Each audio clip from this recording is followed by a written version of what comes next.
جو لوگ غریب کہلاتے ہیں نا وہ ذرا میری بات پہ زیادہ توجہ کریں. غریبوں کو سنانے لگا ہوں. غریب ذرا توجہ کریں. غسان کے بادشاہ نے اسلام قبول کر لیا اور اسلام قبول کرتے ہی وہ آئے حج کرنے. حج کے بعد فارغ ہوئے تو ایک نفلی طواف کر رہا تھا غسان کا بادشاہ شاہ غسان. آج تو خانہ کعبہ میں بھی وی آئی پی پروٹوکول ملتا ہے. آج تو مسجد نبی میں بھی وی آئی پی پروٹوکول ہوتا ہے. یہاں آ کے بھی یہاں بھی اور دیکھتے صحیح کچھ کھڑا کہاں ہے. طواف کعبہ ہو رہا ہے اور غسان کے بادشاہ نے جبہ پہنا ہوا ہے باریک اور لمبا. وہ طواف کعبہ کر رہا تھا تو ایک غریب آدمی کا پیر اس کے جبے پہ آ گیا. جب پیر آیا تو اس نے پلٹ کے غریب کے منہ پہ تھپڑ مارا. جب تھپڑ مارا تو اس غریب نے سیدنا فاروق اعظم کی عدالت میں مقدمہ کر دیا. کہا بادشاہ نے تھپڑ مارا ہے. حضرت عمر فاروق رضی اللہ تعالیٰ انہوں نے بادشاہ کو بلایا. فرمایا تو نے اس غریب کو مارا ہے؟ کہا جناب اس نے پیر رکھا تھا. تو فرمایا پیر رکھا تھا تو کیا ہو گیا؟ تو نے کیوں لمبا جبہ پہنا تھا؟ تجھے سمٹ کے چلنا چاہیے تھا. کہا میرے لیے حکم کیا ہے؟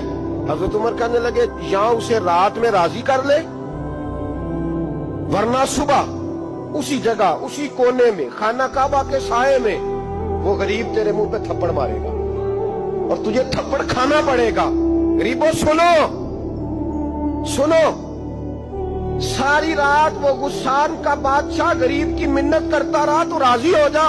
جتنے غریب تن ہیں لباسوں سے دور دور اتنی ہی چادریں میں مزاروں سے چھین لوں اور جتنے غریب گھر ہیں اجالوں سے دور دور اتنی ہی روشنی میں ستاروں سے چھین لوں. اتنی تو ہمتیں ہو میری کم سے کم بلند کہ شاہوں کے تاج فخر اشاروں سے چھین لوں. تمہاری زیادتی ہے.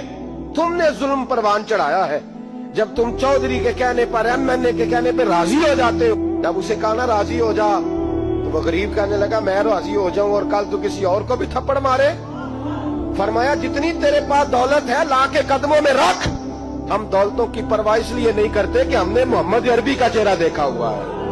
اب میری نگاہوں میں جچتا نہیں کوئی اس لیے کہ جیسے میرے محبوب ہے ویسا نہیں. ساری رات مناتا رہا. حضرت عمر سے کہنے لگا وہ نہیں مانتا. تو جناب عمر کہنے لگا پھر تیاری کر لیں. ہم بادشاہ نہیں دیکھیں گے, دولت نہیں دیکھیں گے, ہم رسول اللہ کا دین دیکھیں گے, ہم نبی پاک کا نظام دیکھیں گے. وہ بادشاہ رات کو دوڑ گیا, بھاگ گیا, جا کے عیسائی ہو گیا.